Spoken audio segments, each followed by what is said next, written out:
Did you know that the iconic storyteller statue at California Adventure actually references some very important Disney history that most people have no idea about? Let's take a closer look at this statue on Buena Vista Street.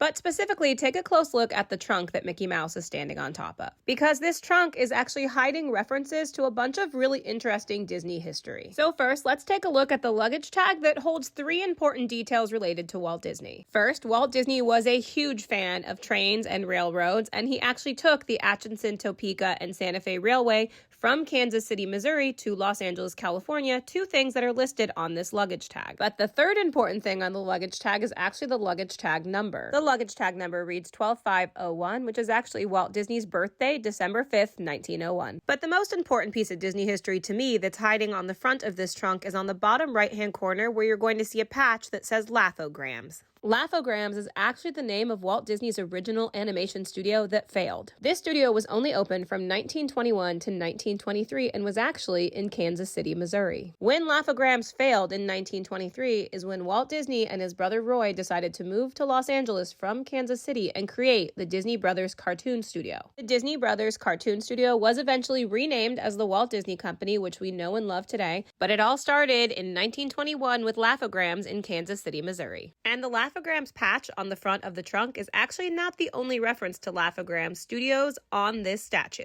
On the back side of the trunk, you can actually find a patch that references Alice Comedies. And Alice Comedies are actually the last thing that Laugh-O-Grams Studios produced before they went bankrupt in 1923. Another thing to point out on this statue is that there are multiple references on this statue to Kansas City and Los Angeles. You can see here that there's Kansas City inside of a heart sticker on the back of the trunk, and there's even a Kansas City newspaper in the pocket of Walt's coat. There's also Kansas City and Los Angeles shown on Mickey Mouse's case that he's holding. But there is one additional city mentioned on the storyteller statue. On the back of Walt's trunk, you can see Chicago. Chicago is referenced here because it's actually the city that Walt Disney was born in. And now there's just one more little piece of Disney history that's hidden here on Mickey Mouse's suitcase if you look at his luggage tag. Like Walt Disney's luggage tag, Mickey Mouse's does state that he's traveling from Kansas City, Missouri to Los Angeles, California, and it also has a number shown. And just like Walt Disney, the luggage tag number shown here, 111828, is a reference to Mickey Mouse's birthday, November 18th, 1928.